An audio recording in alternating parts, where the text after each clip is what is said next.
second gift is that we want you to leave this meeting with very clear answers to 3 questions, something that you can apply to yourself and share with others. So the 3 questions are, first, why this time the change is different? This is a very important question. Think about it. When you have a headache or a pain, but let's just say headache, it's been there for a while, it can be just momentary headache provoked by fatigue, or it can be a tumor. As long as you don't know what it is, your mind can go mad producing thousands of scenarios. Facing the unknown is very hard for us humans. We're born, we live, and we die with a need of control. Not knowing turns us upside down, while knowing what we're facing calms us down. So this is why we really need to understand what we're facing. Then, the second question, how our mind and body respond to it. This second question is vital, as we really need to understand how to react to all that and how it impacts our mental and physical health. Understanding that there are biochemics influencing our judgments and behaviors help us remove the guilt of not being as performant as we're used to be. It is not you, it is normal. And the last question, but probably the most important to you in this moment, is how can we deal with all that as leaders and, for some, as parents? And here are the answers that we're going to explore afterwards. First, why this time the change is different? Well, we lost the normalcy, we lost the human connection, and we fear economic breakdown. In other words, we've collectively lost our sense of general safety. Individually or as smaller groups, people have felt this, but all together, this is new. We're grieving on a micro and macro level. Understanding the meaning and the stages of the grief help us better deal with it. And now, how our mind and body respond to it? Well, the grief is unveiling a lot of fears that are generating the fight or flight response without us even knowing it. But the result is visible at the mental and physical level. It explains why we're having such a hard time to adapt and to be as performant as before. And the third question, how can we deal with that as leaders and as parents? This question has 3 major answers. First, we have to go beyond the negativity bias that we all have. We have to cultivate positive emotions, and we have to manage negative emotions. Feelings balanced allow us to act as good leaders and as good parents. And here we are going to explore some concrete strategies and tactics. Let's now dive into the reasons why this time the change is different. Just as going to the airport is forever different than from how it was before 9/11, things are changing right now. We said we lost normalcy, we lost connection, we fear the economic breakdown. As David Kessler was saying, David Kessler is world's foremost expert on grief, and he wrote with Elizabeth Kubler-Ross the book on grief and grieving. So David Kessler was saying, this is hitting us as we're grieving, and we're grieving collectively. We're not used to this kind of collective grief in the air. And for now, it's more of an anticipatory grief. We feel it when the anticipatory grief, we feel it when someone gets a bad diagnosis, or when we have the normal thought that someone dear will leave us one day. And it usually centers on death. But this time, it's like there's a storm coming, there's something bad out there. It's just that this time is about a virus, and our primitive mind knows something bad is happening, but you just can't see it. This breaks our sense of safety and triggers a lot of other things. So what can we do to manage all this grief? Well, knowing the stages of this process helps better deal with it.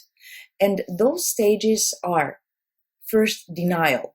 the virus won't affect us. It is not true. This is far away. And we didn't expect it to spread so rapidly. We do like it doesn't exist. And I try continuing as before. It's just that it doesn't work.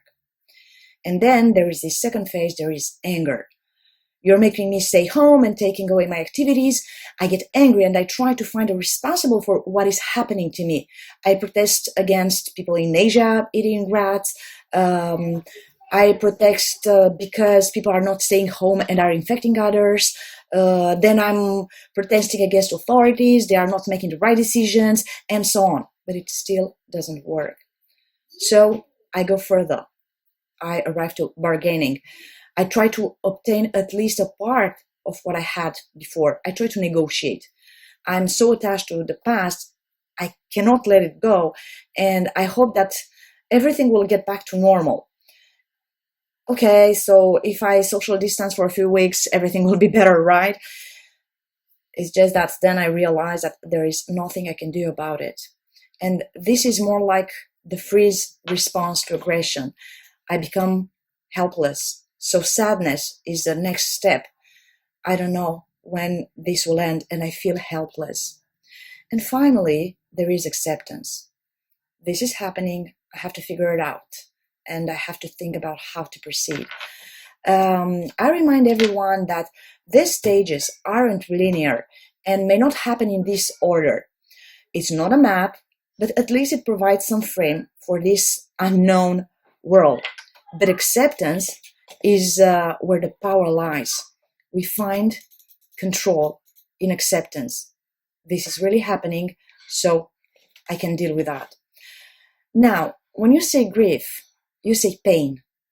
And pain generates the fight or flight response with mental and physical consequences. This explains why we're not being as performant as we're used to be. And here there are two things to take into consideration. First, our brain does not make the difference between an external and an internal danger. This is why we can feel scared in the absence of a visible danger. On the other hand, the emotional pain is based on the same neural networks as the physical pain. This is why, by the way, being rejected hurts as much as the moment when the dentist kills a nerve, or the simple anticipation of an event which represents a challenge for you, like a speech, for instance, can have the same impact as when you deliver the presentation live. Now, you may think that this fight or flight response happens only when we experience something very intense, a very intense event. But actually, it happens every time there is a kind of danger.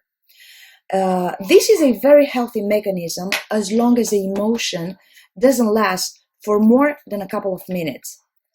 The problem is that, as we have seen before, unfortunately, during this period, it happens all the time, and the body does not really have the time to recover.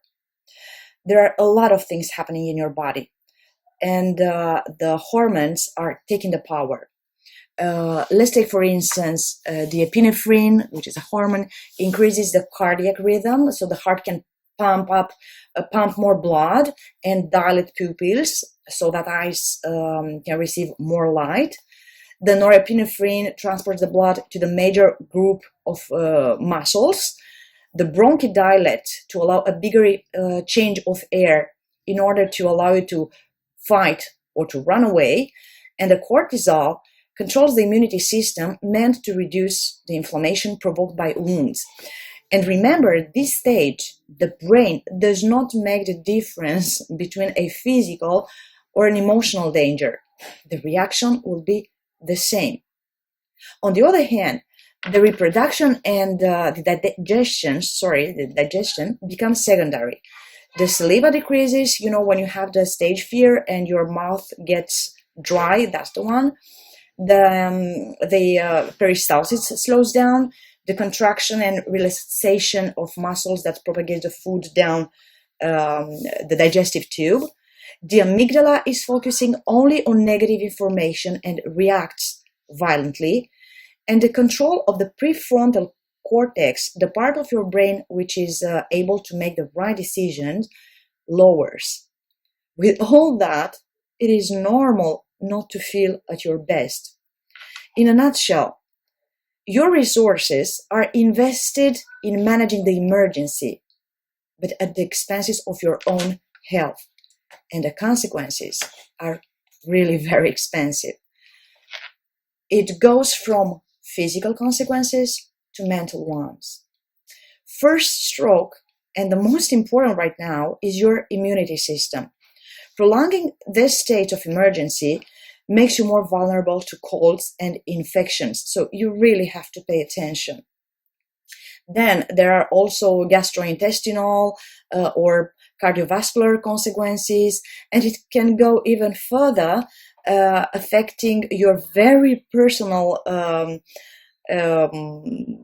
your private environment with some endocrine dysfunctions like premenstrual syndrome, erectile dysfunctions, and very low libido. So if you think it's your partner, actually it's not. It's because of the stressful situation we're in.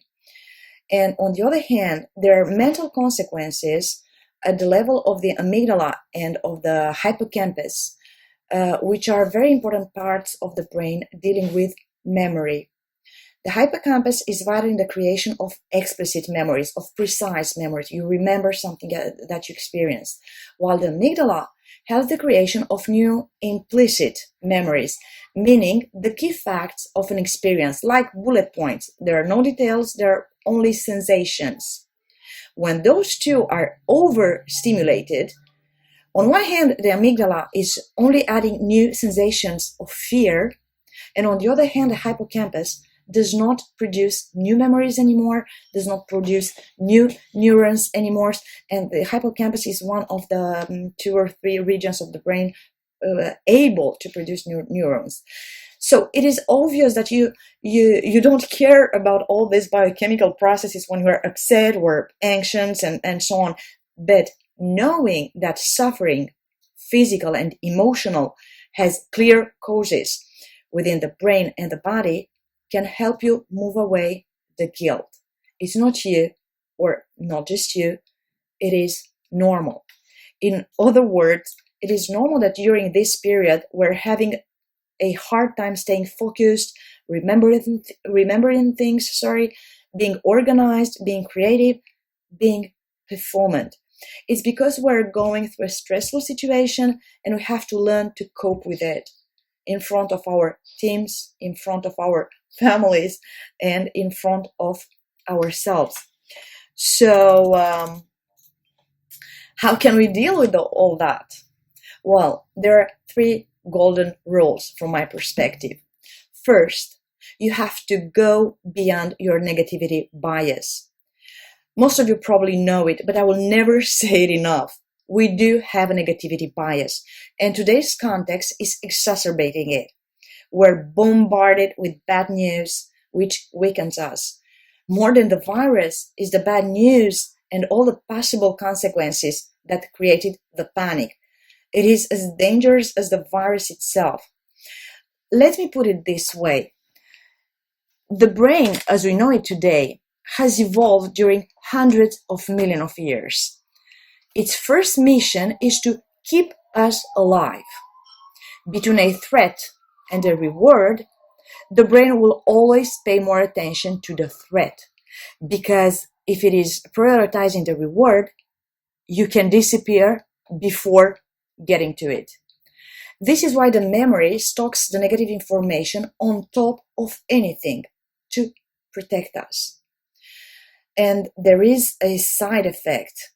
The side effect is that we don't see the positive enough anymore, and we're caught in a trap. It's like the Velcro and Teflon. The brain acts like Velcro for any negative event, grasping everything that could potentially put us in danger. Its mission is to protect us. So any negative thing is a possible threat, so the brain will capture it. And the same brain, instead, act like Teflon for positive events, as the primary mission is still to protect us. So I'm not interested in positive. All I'm interested in is the negative because it's a potential threat. So the first thing to do is beware of your negative bias. Grasping all the negative directly affects you and your capacities. It makes you more irascible, less focused, more vulnerable mentally and physically. So please protect yourself from this bazillion of bad news. Select your information and this is the second golden rule, hunt volitionally the positive. Your brain won't do it spontaneously for you. Now, think about it. If you're feeling kind of down one day, why do we say you're feeling down? Well, probably because you're looking down and your whole body may kind of be down. And if you're doing that, you're probably not noticing as much what's going on around you. You may notice the cracks in the sidewalk, but not a lot else. Compare that, on the other hand, with a day when, for whatever reason, you're feeling better and you're feeling like things are going your way, and so you may think that things are looking up, and so we're up, and so our attention is more likely to be broader. This is what Barbara Fredrickson, a researcher at the University of North Carolina, called the broaden and build theory. Indeed, a series of very interesting studies have found that we tend to notice the broader picture when we're feeling more positive emotions, and we are more creative. And this is logical. Stay with me. When you wake up in the morning, you don't want to have a bad day, don't you? We all want to have a good day, right? Okay, but something happens. We're waking up every day lately with a lot of bad news, and from time to time, even the internet network goes down, and the information is not easy to get from your colleagues, and your partner is moody, and your kids are doing everything they can to get your attention, not letting you work. A lot of things can happen a day, and your brain looks like a Christmas tree with all red lines and lights on and the fight or flight response. Then suddenly you start laughing because of a funny video on the internet and you feel amusement. Or at some point, somebody does something to help you and you feel relieved. You feel grateful, motivated to go the extra mile, don't you? What I want to point out is that positive emotions can undo the negative after effects of stress, anxiety, or negativity in general. And it goes the same for you, for your team members, and for the members of your own family. So tap into your reservoir, into your stock. It is available 24/7. It belongs to you. It is your toolbox. Use it. But you need to remember it and to volitionally do it. And the third golden rule is to manage the negative emotions, not control, manage. There is a huge difference. And what I would suggest as a strategy is to use your emotional intelligence. A lot of you are probably trained on emotional intelligence, and in case you don't, I'm here to assist you. The point is that, first of all, you have to pay attention to your emotions. Be aware of it. And a very simple exercise that you may use is this. From time to time, take 1 minute just to observe your thoughts and emotions. You don't need to do anything else. You just observe whatever happens in your mind. In complete silence, just pay attention. Stay focused on what's going on. Because understanding emotions, monitoring them, can really help you prevent all these emergency states, which are taking away your energy and your balance. And as an action plan, I suggest you to act as an optimist. What makes the specificity of optimists is that they focus only on what they can control. They are not wasting time and energy on what they cannot control. Besides, they take difficult situations as challenges, not as threats, which is a really smart way to deal with any problem, avoiding useless negativity and using emotions to facilitate thoughts. Acting like that also allows you to ask for help more easily and to get things done. So use your emotional intelligence and act as an optimist. And you have now you have a strategy for managing negative emotions. You have an action plan. Here are 3 examples of very easy exercises helping you to better deal with stress and anxiety. For those who are familiar with meditation, you have there one of the most powerful tools. But for those who instead do not do meditation of any kind, there's a very simple exercise that can help you slow down the anxiety. This is how it works. You take 5 breaths, inhaling and exhaling a little bit deeper than usual. It is energizing and relaxing as it activates, on one hand, the sympathetic nervous system and then the parasympathetic system in a calming and comfortable rhythm. So 5 breaths, inhaling, exhaling a little bit deeper than usual. This combination of energy and concentration is what athletes and businessmen and artists and meditators use as the essence of the performance zone. It puts together relaxation and vitality, and it is the recipe for a long and productive life.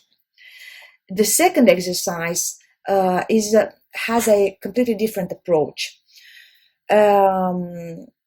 Just like the organism is made of food, the mind is made of experiences. As I said before, the brain has the tendency to behave as Velcro for the negative experiences and as Teflon for the good things. So we need to actively look for positive experiences. One way to teach your brain to see them, the positive experiences, and to Velcro them is to do the 3 blessings exercise. Even if the times are hard and you feel lost, I bet anything you want that you can find 3 good things every day in your life. And you have to write them down. It is not enough to make the list just in your head. Write down, think about it, and savor it. Remember what you feel. Focus on this reward, and you will increase your dopamine level.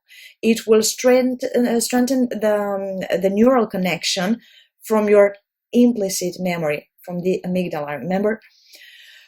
You don't do it to get too attached to the reward, which eventually will disappear anyway and will cause suffering, but it is to assimilate it, to internalize it, to keep it with you in order not to be needing to look for it into the external world.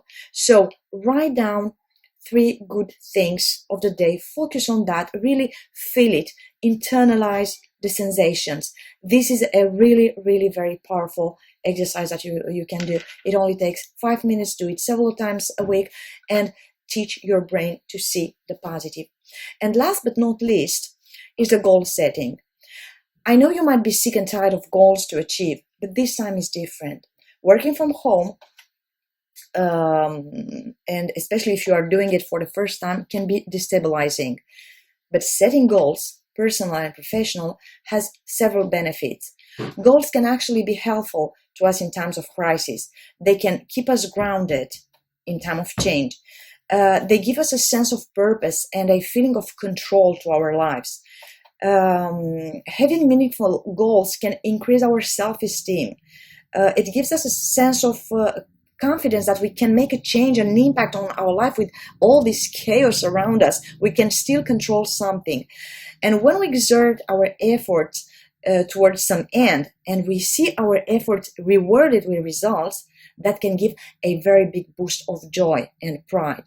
And goals add structure and interest to our daily lives. It can really help us learn to strategize and prioritize our time, even if we have the feeling that everything is messed up. And one of the techniques that you can use for that is the one developed by Oettingen and Goldwiter, which is called WOOP, W-O-O-P, Wish, Outcome, Obstacle, Plan. So what do you want to accomplish? What is the outcome you want? What could be the obstacles in the way? And what is the plan to overcome it? So easy to use, wish, outcome, obstacle, plan. OOP, the OOP technique. So you have here 3 very useful exercises you can take advantage of. So to sum up all that, I prepared a survival kit for isolated leaders. I volitionally want to take off the "sir" from survival, as I don't want you to survive. I want you to live a good life, a balanced life, even in time of crisis, of uncertainty, of chaos. And this kit is the synthesis of all that we have seen so far. Remember, the change is different now, as we lost our general sense of safety and we're collectively grieving. Second, this is why our body and mind react more violently than usual, preventing us from being as performant as we're used to be at all levels, as people and as professionals. But in order to overcome these challenges, we have, first, the 3 golden rules: go beyond the negativity bias, really volitionally hunt the positive, and manage, not control, negative emotions. Then we have a strategy, which is the use of emotional intelligence. And by that, I mean we have to put ourselves as much as possible in situations where we are more likely to experience positive emotions. And we have to be mindful of our feelings, and we have to manage, not control, once again, our negative emotions. Then we have the action plan. Don't forget, be smart and act as optimist. And last but not least, we have 3 excellent exercises supporting us in this huge adventure. Now, if you think that I forgot the parents, well, actually, I didn't. Everything we've been talking about so far applies to parents and to kids as well. If parents maintain the balance, the kids will be reassured and things will go on smoothly. But as a special piece of advice for parents, here are some tips. First, maintain the routine. It is not only you parents that lost normalcy. Our kids are passing through the same loss. So help them maintain some reference points, and the routine is a very important pillar for them. Then, please create modified schedules and shifts.